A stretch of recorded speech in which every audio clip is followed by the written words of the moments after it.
Entonces, el día de hoy vamos a hablar del tema de la representación. ¿En qué situaciones ocurre la representación? Cuando el usuario de servicio de salud, que es el titular de la prestación, no puede decidir de por sí, no puede tomar decisiones. Esto puede ser para un consentimiento o para cualquier procedimiento, ¿ya? O cualquier procedimiento, no solamente es para consentimiento. Supongamos que se requiere firmar un pagaré.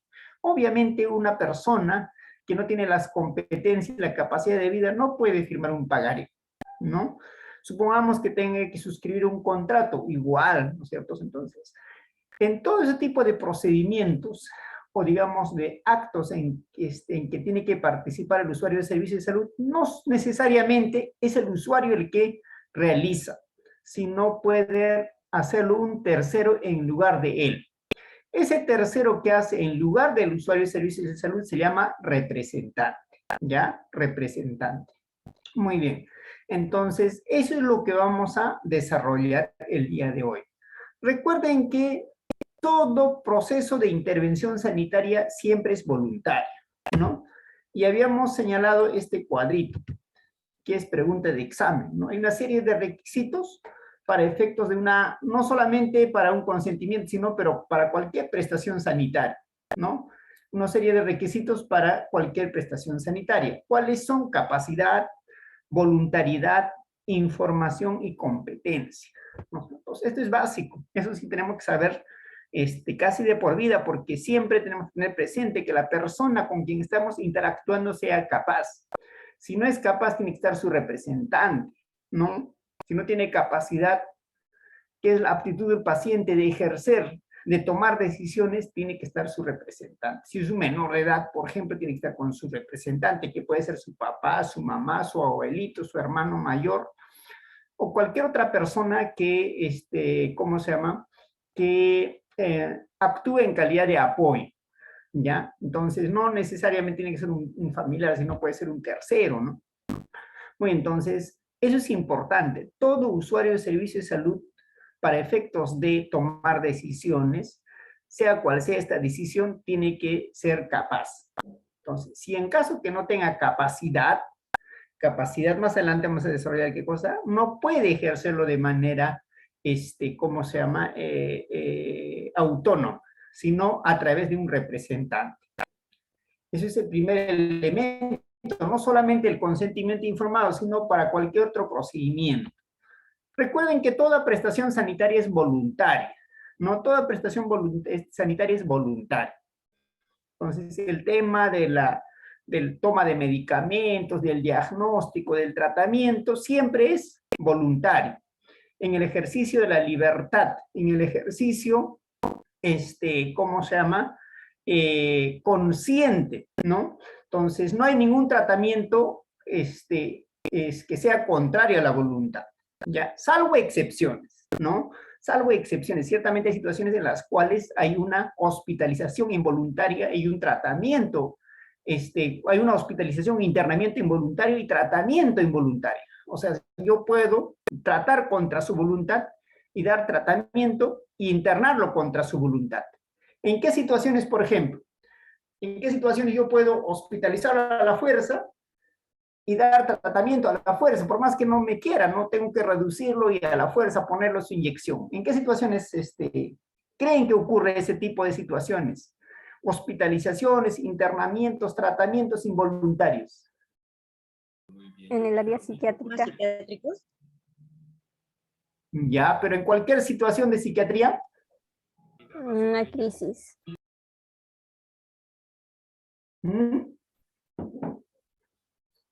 Ciertamente es más en psiquiatría, ¿no? Una persona que está afectada que tiene problemas de salud mental, en ellos, casi siempre, usualmente cuando está en situación de emergencia, es un tratamiento involuntario, una hospitalización involuntaria. Y ahí tiene un montón de, digamos, de otros detalles, ¿no? Recuerden que una persona que está con un problema de salud mental, usualmente tiene pobre o nulo insight. De psiquiatría se dice insight, o sea, pobre conciencia de enfermedad.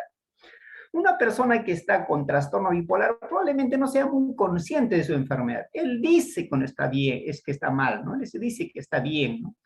Una persona con esquizofrenia igualmente, o sea, ellos no son conscientes de su enfermedad.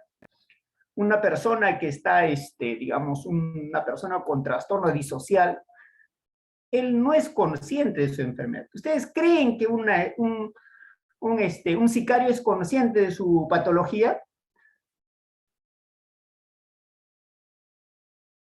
No, no es No, no es cierto. Es un taxista que se pasa la luz roja no es consciente de su, como todas las luces rojas, no es consciente de su conducta, ¿no? No es consciente de que él está mal, sino es todo lo contrario, él es el que está bien y todos los demás están mal, ¿no?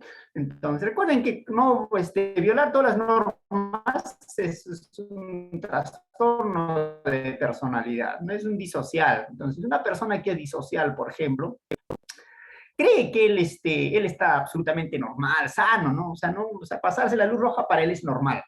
Pasa lo mismo con un sicario, con un asesino, con cualquier otro, digamos, persona que viola las normas. Cualquier corrupto, ¿no es cierto? Un policía que cobra mañana, tarde y noche, él es un disocial. Entonces, él cree que todos sus actos son regulares, ¿no? O sea, digamos, habida cuenta que, o sea, realiza ese acto con regularidad, piense que es normal. Entonces, él no es consciente probablemente de su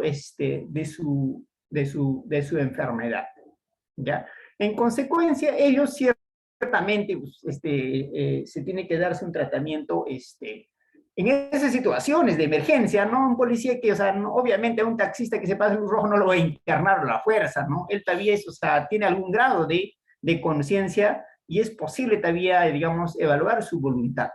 Pero cosa distinta con una persona que pierde conciencia, no una persona que no es consciente de la realidad, una persona que, en donde el pensamiento, en donde, digamos, las funciones mentales superiores, como ¿cómo se llama? Como la conciencia, como el afecto, como el pensamiento, están alteradas, ¿no?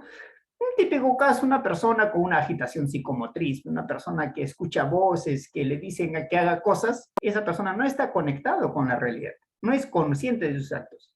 Evidentemente, en esa situación, tiene que realizarse un tratamiento involuntario, o sea, contra su voluntad. Uno diría, pero esa persona, es más, ni siquiera será consciente de la voluntad, ¿no? Entonces, pero por efectos, digamos, legales, se dice contra la voluntad o involuntario. ¿Ya?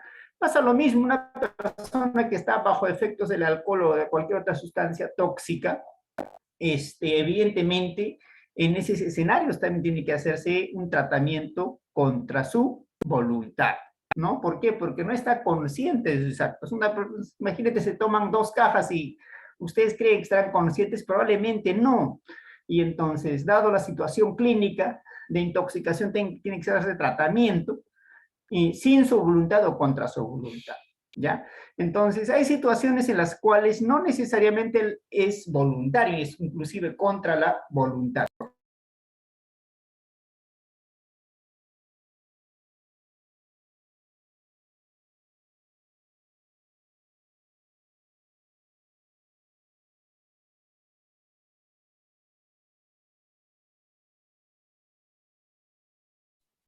Entonces, como le decía, ¿no? Si bien es cierto, la regla es que el tema es voluntario, siempre hay una excepción a la regla, ¿ya? Hay situaciones en las cuales existe un tratamiento involuntario, hospitalización involuntaria, diagnósticos involuntarios, o sea, contra la voluntad, ¿ya? Entonces, ese es el otro elemento. El otro elemento es evidentemente la información, lo que hemos tratado en extenso, y finalmente la competencia, ¿ya? La competencia es la actitud de comprender, la capacidad de comprender. Vamos a ir desarrollando esos temas, ¿ya? Una persona, un niñito, por ejemplo, ¿cómo se llama? Una gestante, por decir, con psicosis puerperal, en este caso una puérpera con un trastorno psicótico, seguramente no tiene competencia, ¿no? No puede entender, no puede comprender. Una gestante con un grado cuadro de depresión severa, igualmente. Recuerden que las depresiones o los cuadros depresivos severos alteran todos los procesos mentales. ¿ya? Y uno de ellos es, por ejemplo, el proceso de la, o sea, te va a alterar el proceso del razonamiento y no te va a entender todo. Y entonces su competencia, ¿ya? Entonces hay un montón de patologías que están vinculados con, digamos, más que patologías, en psiquiatría no se habla de patologías, es lo otro, ¿no? Sino problemas de salud mental, ¿ya? Ese es el término correcto, ¿ya? No hay enfermedades mentales, ¿ya?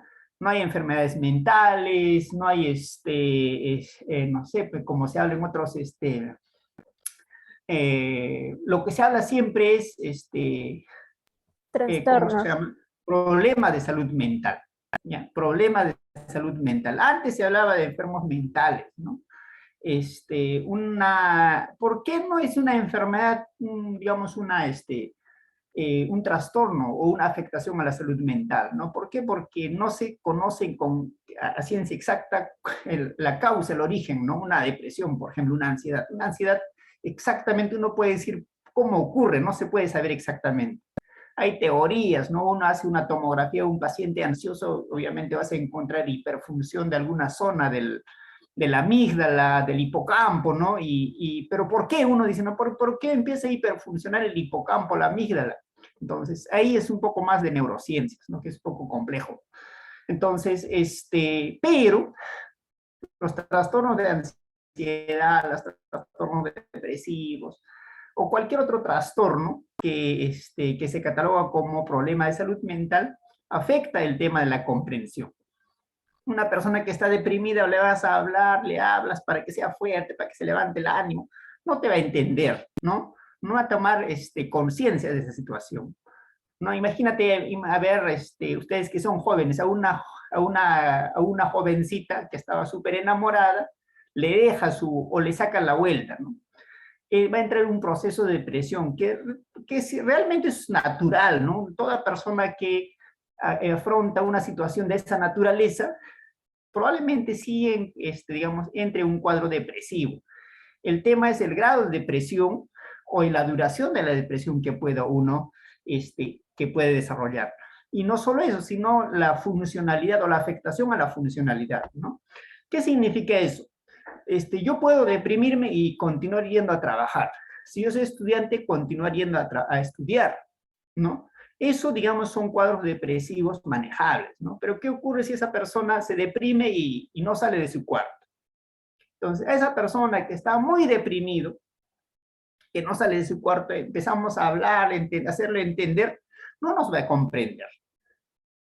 No nos va a entender, entonces su competencia está afectada. No tratar de ponerlo en razón, mira, si se ha ido es porque no te quieres, o sea, un montón de razones nosotros podemos dar, ¿no? Pero igual no nos va a comprender. En consecuencia, la depresión afecta a la competencia. Va a pasar lo mismo con una persona ansiosa, ¿ya?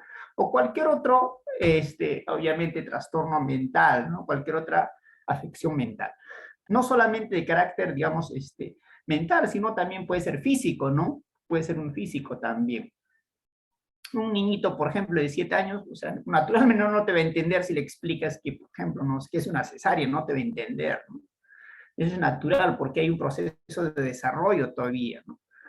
Y así, la competencia es la actitud para comprender racionalmente los alcances o los efectos de un determinado procedimiento clínico. Ya, yo quiero explicar, por ejemplo, ustedes podrían explicarle a una paciente de 25 años con retardo mental moderado sobre, por ejemplo, el uso del anticonceptivo oral de emergencia. ¿Se entenderá?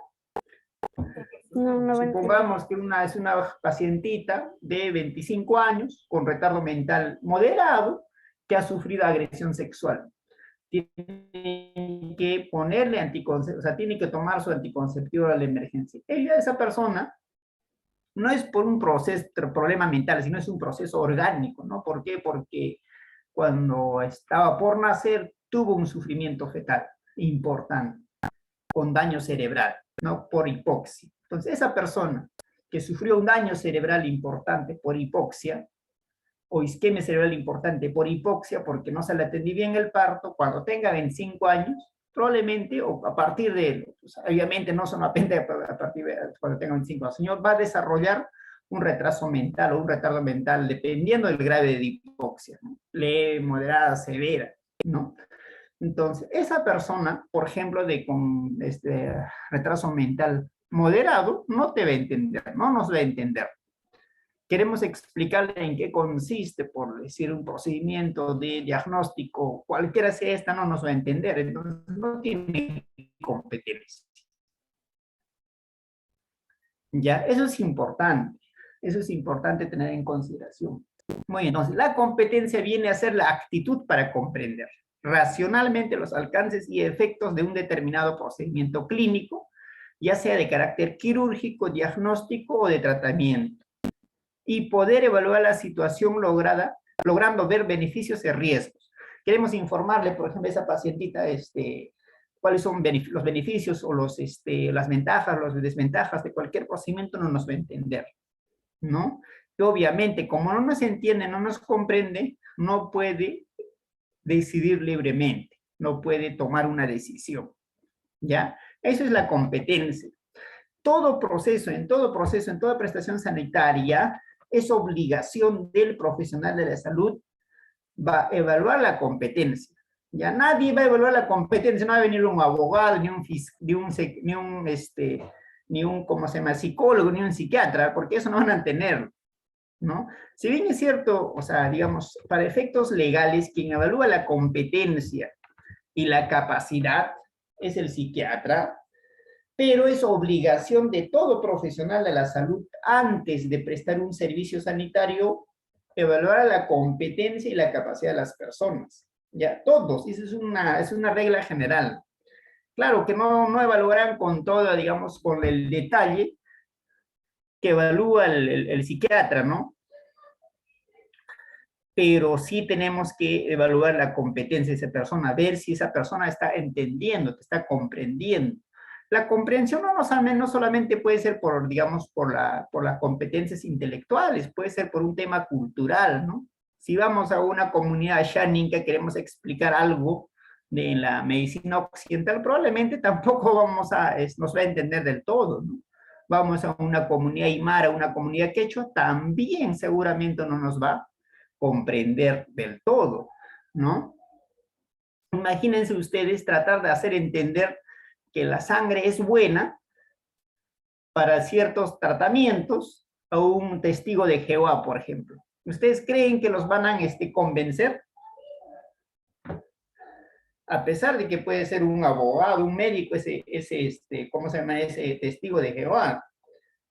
Entonces hay un tema, ¿no? No solamente el tema de la comprensión está relacionado con, digamos, con limitaciones intelectuales, ¿no? Sino puede ser con limitaciones de carácter orgánico, ¿no? Con limitaciones de carácter, ¿cómo se llama?, cultural, ¿ya? De creencia. A ver, una pregunta. ¿Por qué creen que un testigo de Jehová no les entendería sobre digamos, lo positivo que es administrar un paquete globular cuando uno está con una anemia severa, después de una hemorragia?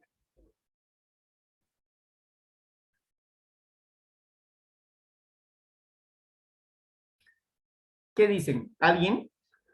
Ustedes dicen, quieren explicarle, por ejemplo, es una madre gestante con testigo de Jehová, perdió un montón de sangre por atonía, tienen que hacer transfusión de paquetes globulares. Dicen, no, en este caso lo que corresponde es transfundir. Y obviamente la mamá gesta, en este caso de la puérpera, testigo de Jehová, ¿ustedes creen que les va a aceptar?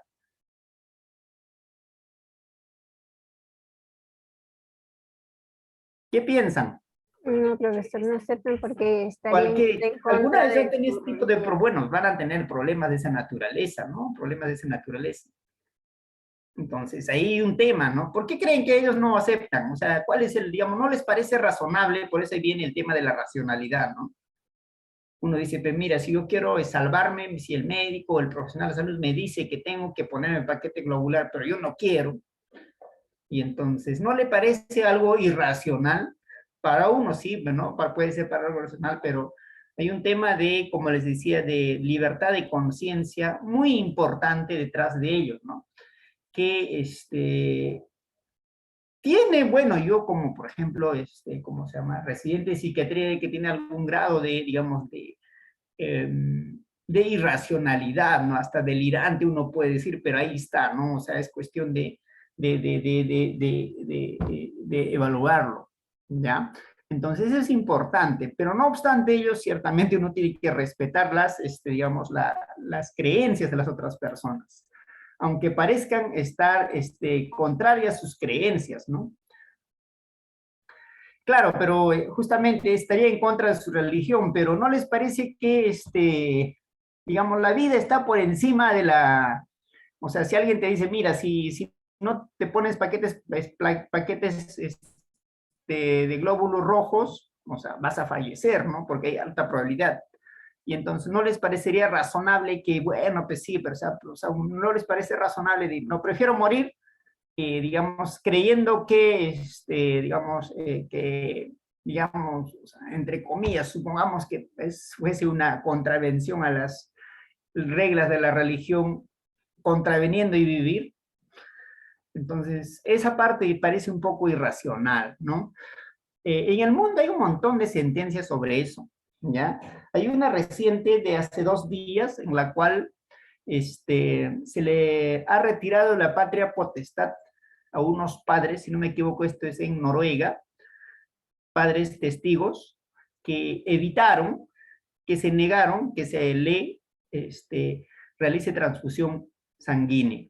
¿Ya? Entonces, el tema no es, digamos, menor, ¿no? O sea, padres que se niegan a que a su hijo le transfundan sangre, que se hagan una transfusión sanguínea, entonces lo que hacen es quitar la patria potestad. En ese escenario, el que asume la patria potestad es el Estado y una vez perdida la patria potestad, se puede hacer la transfusión, ¿ya?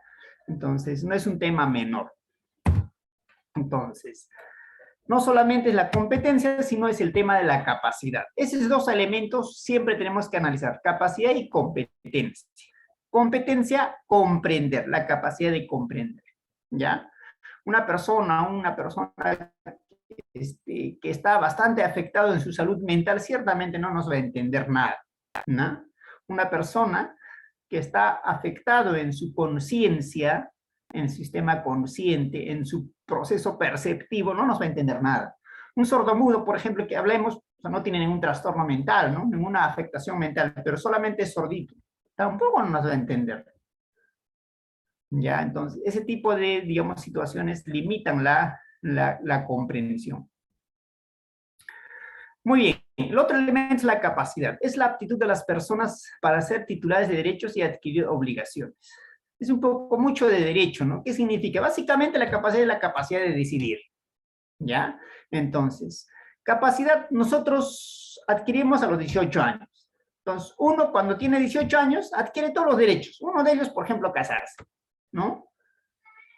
¿Ya? Por eso dice, es la aptitud de las personas para ser titulares de derechos. Como que, por ejemplo, cuando uno tiene 18 años, de elegir, por ejemplo, ¿no? Titulares de derecho como que, por ejemplo, de casarse. Titular de derecho como que, por ejemplo, de un montón de otros derechos, ¿no? De un montón de otros derechos que uno adquiere a partir de los 18 años, ¿ya?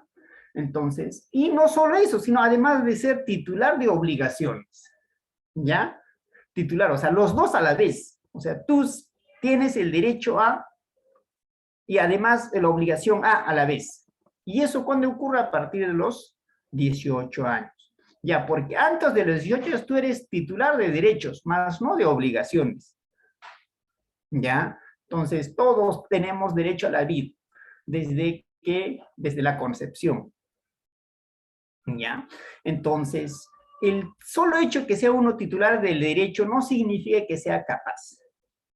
Cuando una persona es capaz plenamente, cuando se le puede atribuir derechos y deberes a la vez. ¿Ya? Derechos y deberes a la vez. ¿Ya? Entonces, y obligaciones a la vez. Por eso existen dos tipos de capacidad. La capacidad de derecho o capacidad jurídica y capacidad de ejercicio. La capacidad de derecho o capacidad jurídica o capacidad legal es la aptitud para ser titular de derechos nada más. ¿No? Un niño, por ejemplo, tiene derecho a comer, a ir a la escuela, a ir a no sé, ¿cómo se llama? A recibir buen trato, una serie de derechos, pero no obligaciones. Ya ciertamente hay deberes, que es distinto a las obligaciones. Tiene deber de respetar, una serie de deberes, ¿no? Pero no obligaciones, como pagar, por ejemplo, impuesto a la renta, ¿no? Uno adquiere esa obligación cuando uno es mayoría de edad. Entonces, el derecho es la aptitud, pues la capacidad de derecho es básicamente de ser titular de derechos, ¿ya? Derecho a la vida, a la integridad física, a la integridad sexual, a la integridad moral, una serie de otros, digamos, otros derechos, ¿no? A la intimidad, todos esos son derechos. Muy bien, pero una persona menor de edad no puede decidir. Entonces, no tiene capacidad de ejercicio. ¿Ya? Por eso existen esos dos tipos de capacidad. Capacidad de derecho y capacidad de ejercicio. ¿Ya? Capacidad de derecho significa que yo soy titular de diversos derechos. De muchos derechos. ¿No? A la vida, al trabajo, a la integridad física, todos los derechos que hemos estado aquí. Y ya capacidad de decisión. Eso uno adquiere a partir de los 18 años. Se llama capacidad de ejercicio. ¿Ya? Entonces, más desarrollando sobre eso, a ver, Rosa María, ¿nos quería decir algo? Sí, pero es solo una pregunta. Si es un adolescente de 16 años y se casa, ¿ya puede tener plena capacidad de ejercicio?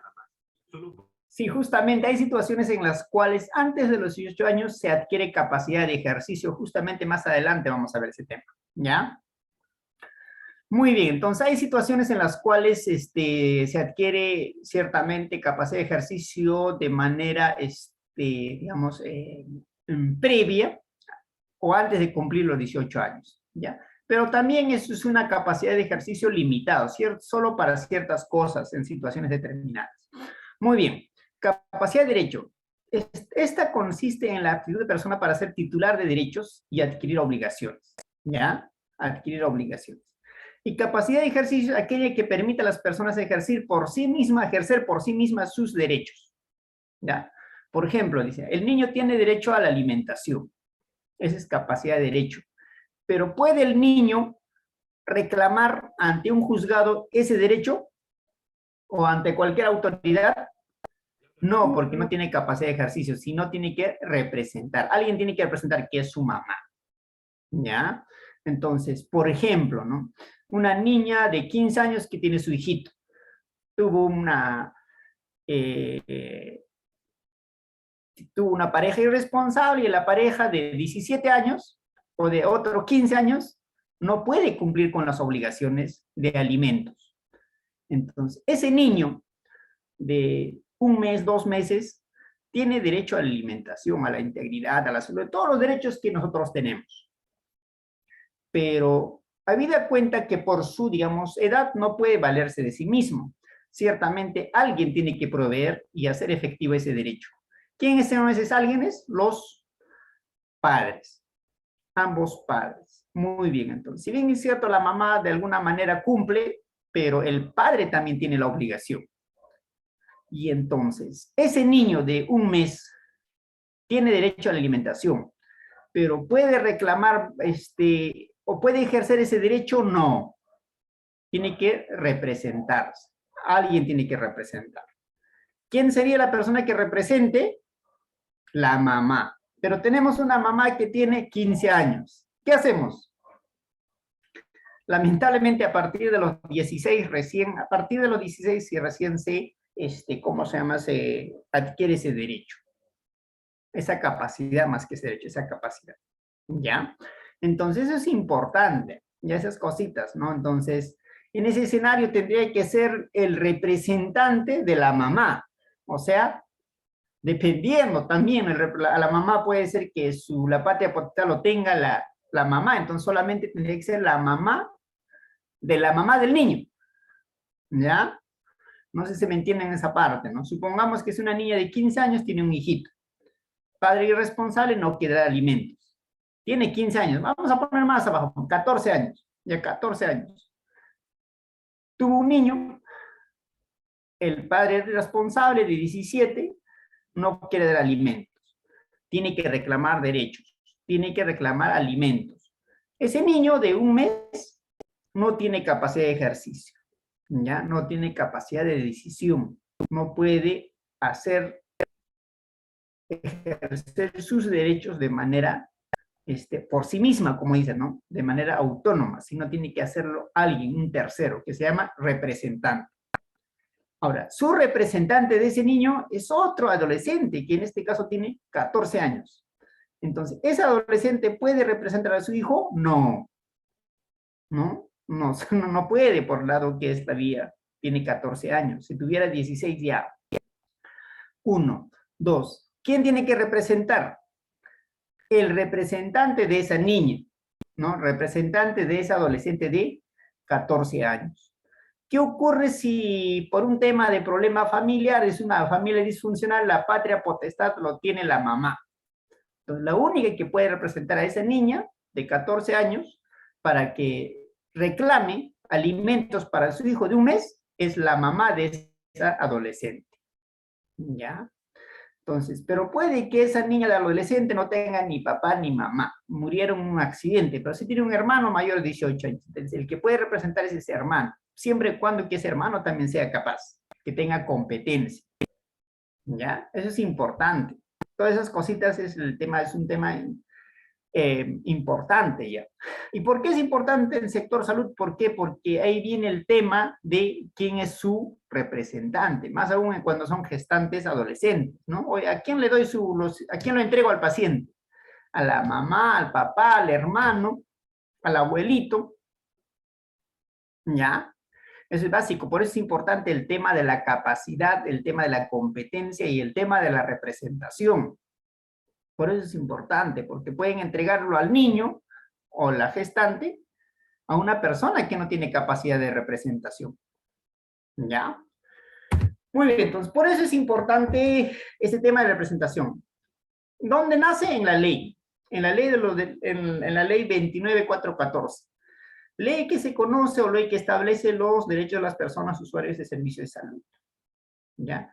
El artículo 5 de esta ley, perdón, del reglamento de la ley, habla sobre la representación. El reglamento de la ley es aprobado por este decreto supremo 027-2015. O sea, digamos que no es muy antiguo, ¿no? De hace como 7 años. En este artículo 5 habla sobre la representación de las personas usuarias de servicios de salud.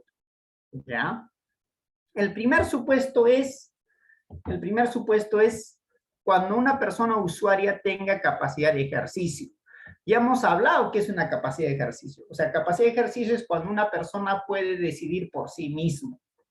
Puede decidir por sí mismo. Ya, esa es una capacidad de ejercicio. Por eso era importante el tema de la introducción, qué es capacidad de ejercicio y qué es capacidad de goce o capacidad legal, que es una forma de, o capacidad de derecho. Es lo mismo, ¿ya? Muy bien, entonces, ¿qué dice la ley? Cuando una persona que tenga capacidad de ejercicio, o sea, puede tomar decisiones, cualquiera de nosotros, por ejemplo, ¿no? Probablemente todos somos mayores de 18 años, podemos decidir, tenemos capacidad de ejercicio. Entonces, mientras estemos conscientes, mientras estemos con todas las funciones mentales plenas, podemos delegar nuestra representación a cualquier persona capaz. ¿Ya? Yo digo, por ejemplo, yo puedo decir, mira, cuando yo puedo, a través de, básicamente son 3 modalidades, ¿no? Firma certificada ante el fedatario de la institución, ante el notario y el juez de paz. Entonces, yo puedo declarar ante el fedatario del hospital, ante un notario o ante un juez para que cualquier persona que sea mayor de edad, que sea capaz, me pueda representar. ¿Ya? Cualquier persona que pueda capaz me puede representar.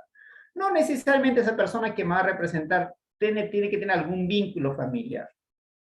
algún vínculo de parentesco, sino puede ser cualquier persona.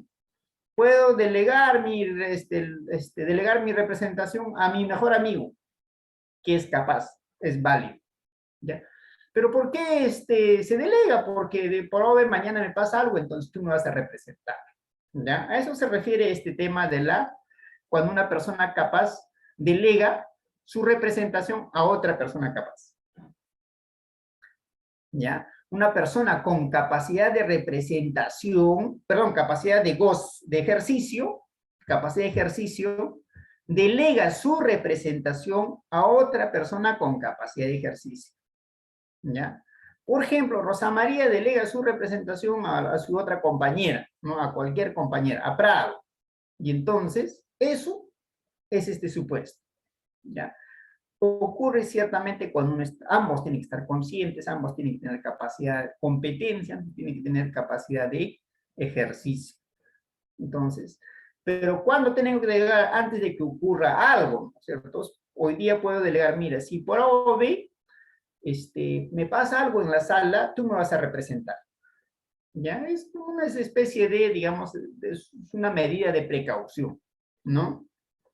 Si por OB, por ejemplo, termino con muerte cerebral o coma, pues mira, tú vas a decidir qué van a hacer con digamos, con mis órganos, ¿no? Entonces, yo digo que mis órganos van a ser donados, entonces, el que va a representarme en ese momento eres tú. A eso se refiere, ¿ya? Supongamos ahorita que tengo 42 años, puedo delegar delegar mi representación para acá unos 20 años, por OB termino con Alzheimer, con alguna forma de demencia senil. Y entonces, en ese escenario, ciertamente esa persona con Alzheimer, con demencia senil, con Parkinson, una serie de otros trastornos neurológicos, puede limitar mi capacidad de decisión.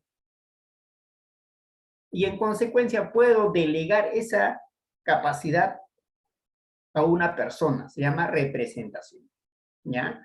Mira, cuando por ahora me da Alzheimer, tú vas a decidir por mí, pero le estoy dando esa facultad mucho antes de que me tenga Alzheimer. A eso se refiere este elemento, ¿ya? Entonces, ¿cómo se hace? Básicamente con una firma certificada ante el fedatario de un hospital, si se trata de un hospital, ante un notario o un juez de paz. Obviamente, como dice la norma, en forma anticipada a la situación que lo impida manifestar su voluntad. Antes de que yo tenga Alzheimer, antes de que entre en coma, antes de que termine con algún trastorno mental, ¿no? Entonces, antes de que, no sé, me pase algo, ¿no? A eso se refiere. Ese es el primer supuesto. El segundo supuesto es cuando la persona usuaria de servicio de salud tiene capacidad de ejercicio y eventualmente no puede expresar su voluntad.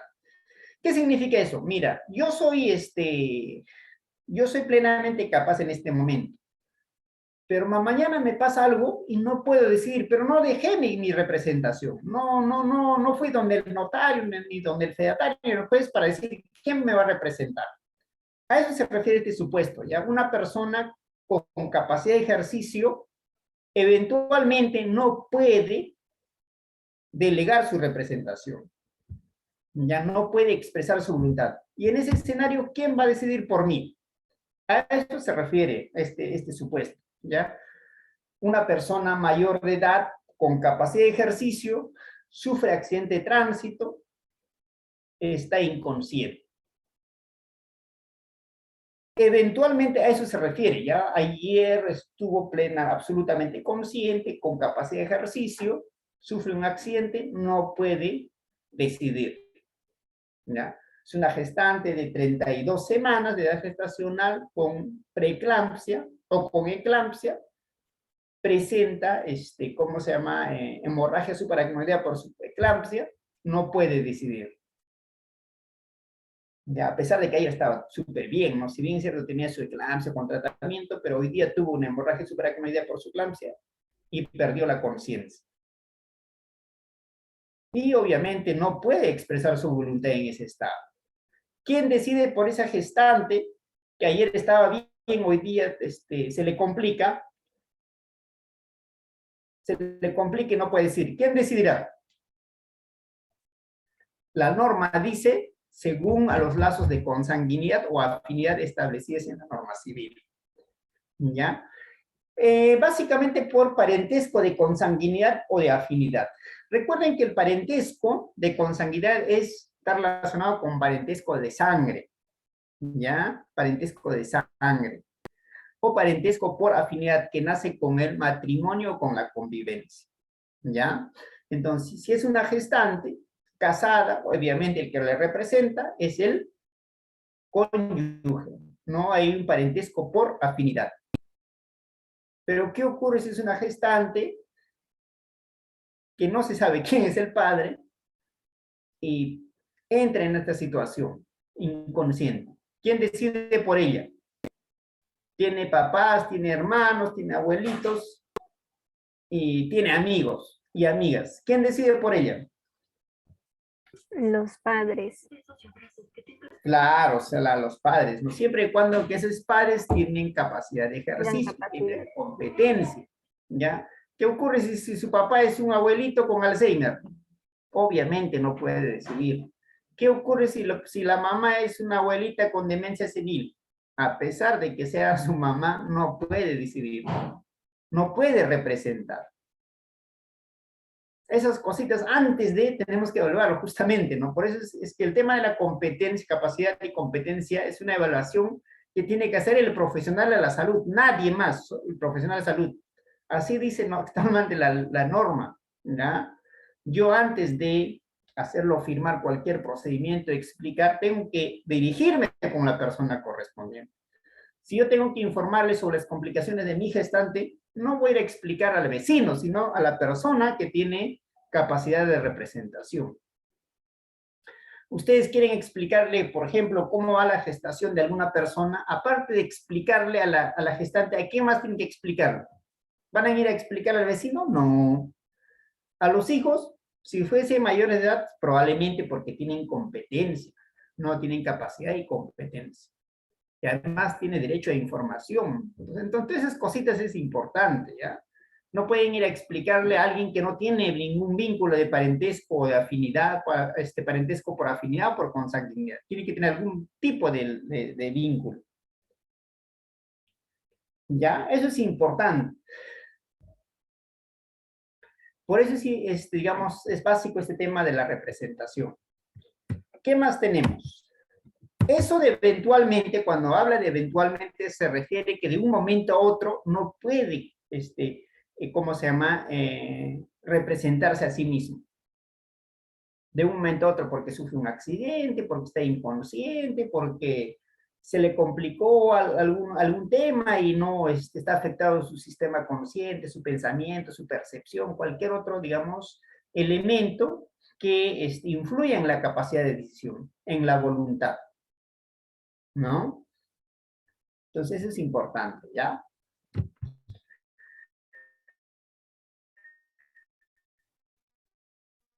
El tercer sub por el juez como absoluta o relativamente incapaz. Ya, eso actualmente ya no está en vigencia, ¿ya? ¿Por qué? Porque hay un convenio internacional, un convenio de las Naciones Unidas sobre las personas con discapacidad. Antes se hablaba sobre las personas relativamente capaces, incapaces, eso. Y tenían que nombrar un tutor, un curador, todo ello había. Actualmente ya no existe eso, ¿ya? ¿Por qué? Porque cuando se hablaba de esta figura, se partía de una presunción de que las personas que tienen alguna afectación mental son incapaces. O sea, se partía de esa premisa, ¿no? No, es un incapaz, entonces necesita alguien que le represente. Digamos, ese es un acto discriminatorio, ¿no? Y efectivamente es discriminatorio, ¿no? Si ve una persona con un problema de salud mental, no, es incapaz, necesita una representación. Se partía de esa figura, es una premisa absolutamente equivocada, ¿no? Entonces, actualmente no se parte de esa premisa. Siempre tenemos que partir de la premisa que todos somos capaces. Inclusive el que es el cieguito, el sordomudo, el sordo ciego, la persona que tiene su trastorno bipolar, la persona que tiene retraso mental moderado, leve, todos sin excepción tienen esa capacidad, ciertamente con limitaciones. Entonces, habida cuenta que se parte de la premisa que todos somos capaces, solo que otros necesitan un apoyo para decidir, es que se tiene que nombrar apoyos. Exactamente así se llama, ¿ya? Una persona, por ejemplo, con un retraso o retraso mental leve, ¿por qué? Porque la obstetra que lo atendió no le atendió bien, se le complicó y termina, bueno, 10, 11, 12 años con retraso mental leve. Esa persona no podemos presumir que sea incapaz, sino todo lo contrario, esa persona es capaz. Puede decidir por sí misma. Ya tenemos que ver las cosas de manera positiva. Pero para que esa persona con retraso mental leve pueda decidir, pueda actuar de forma libre, necesita una ayuda, un apoyo. ¿Quién tiene que ser esa ayuda, ese apoyo? Su papá, su mamá, sus hermanos, al quien se le nombre como apoyo, ¿ya? Por eso este C ya está derogado. ¿Ya? Esta letra C está derogada. Siempre tenemos que partir de la premisa que todos somos capaces, solo que algunos necesitan una ayuda, un apoyo para que pueda ejercer sus derechos, para que pueda decidir por sí mismo. ¿Ya? Ciertamente hay situaciones en las cuales, a pesar de que pongamos todo el apoyo necesario, todos los medios necesarios como para que esa persona pueda decidir, no obstante ello no puede decidir, ahí viene una representación ciertamente, ¿ya? Pero eso se hace una vez que se agotan los medios suficientes y necesarios como para hacer que puede representarse a sí mismo. Si esa persona, a pesar de que damos el apoyo necesarios, suficientes, no puede finalmente decidir, entonces viene el representante. Recién, ya recién. Entonces, eso básicamente, ¿por qué? Porque para efectos de reconocer ciertamente los derechos de las personas con discapacidad, no se puede partir de la premisa de que las personas con alguna afectación mental, alguna alteración en el desarrollo neurológico, alguna alteración en el proceso de percepción, un ciego, un sordo, sean incapaces. No podemos partir de esa premisa, sino lo contrario. Tenemos que partir de la premisa que esa persona que es ciego, que tiene trastorno de percepción visual, o que es sordo, un trastorno de percepción auditiva, o alteración, una percepción auditiva, no podemos pensar en la premisa que ellos son incapaces, sino es todo lo contrario. Tenemos que pensar que ese sordito, en el buen sentido, tiene capacidad. Puede decidir por sí mismo, pero para que pueda decidir necesita ayuda, alguien que le traduzca, ¿no? Alguien que le hable. Igual la persona con una ceguera visual, esa persona es absolutamente capaz. Esa personita que no ve, el cieguito que no ve, ese es absolutamente capaz, puede decir por él mismo, pero necesita ayuda. ¿Cómo lo ayudamos? A través del lenguaje braille y todo lo demás, ¿ya? Eso es importante que tengamos en consideración, ¿ya? No es que, es una gestante que es cieguita, no, entonces ella no puede hacer. A ver, ¿quién es su mamá? No, no es la forma. Si no, tenemos que ayudarle a esa gestante que es cieguita, que es sorda, o que tenga cualquier otro, digamos, limitación física o psíquica. Muy bien. Y finalmente, justamente es la que hablaba. ¿Ya? La C está derogada. Ya no está la C, se los ponía, ¿por qué? Porque mucha gente dice, oye, pero ¿quién es su representante? ¿Quién es su tutor? ¿Si tiene curador? Eso no existe. ¿Ya? Eso fue ya fue, eso es de ayer. ¿Ya? Lo estoy poniendo para explicarle por qué fue. ¿Por qué? Porque en este escenario se partía, bueno, o sea, cuando estaba vigente esta norma, este es del 2015, ¿no? ¿Se acuerdan? Este es del 2015. Desde 2015. La norma que deroga esta parte es del 2018, ya cuando se crea la figura de los apoyos y salvaguardas.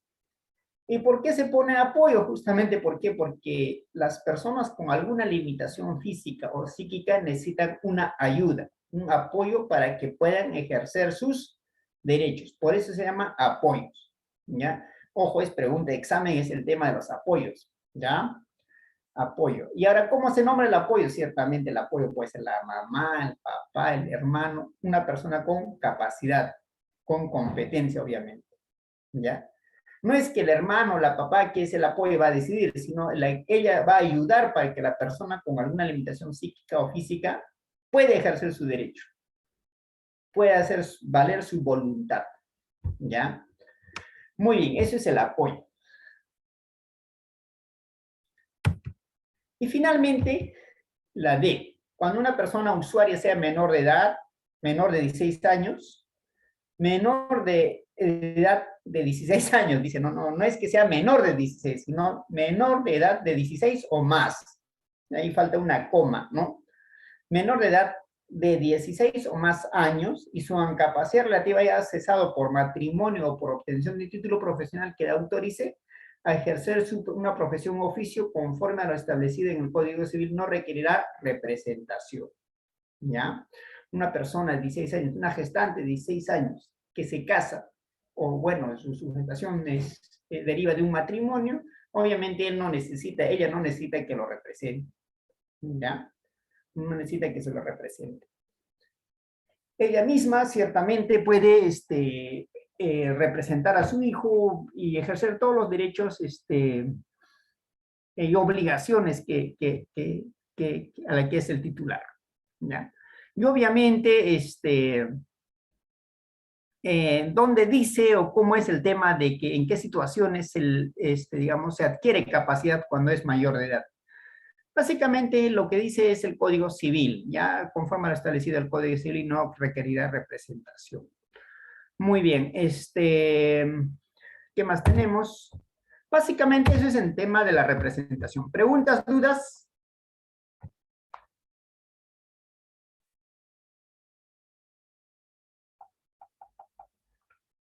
¿Alguna pregunta, duda? Todo claro, profesor. Ok, muy bien. Entonces, este tema de la representación es bastante importante. ¿Ya? Cuando hablamos de la representación, no solamente es para el consentimiento, sino para cualquier otro, ¿cómo se llama? Acto, procedimiento sanitario, ¿ya? Si yo quiero explicarles sobre la anemia a una adolescente que tiene 12 años, tengo que explicarlo a ella y a su mamá, si ese es su representante. Entonces, así funciona, ¿ya? No, ahí no estamos en un escenario de consentimiento. Si yo quiero explicarles sobre, por ejemplo, anticonceptivos, aparte de explicarle a la adolescente, tengo que explicar a su representante. ¿Ya?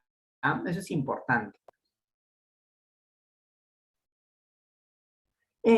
Nada más, vamos a pasar lista entonces. Ojo que en el tema de representación mínimo, un par de preguntas. Ya el tema de apoyo sí o sí va a venir en el examen. Y el tema de probablemente ¿cómo se llama? Una pregunta de representación.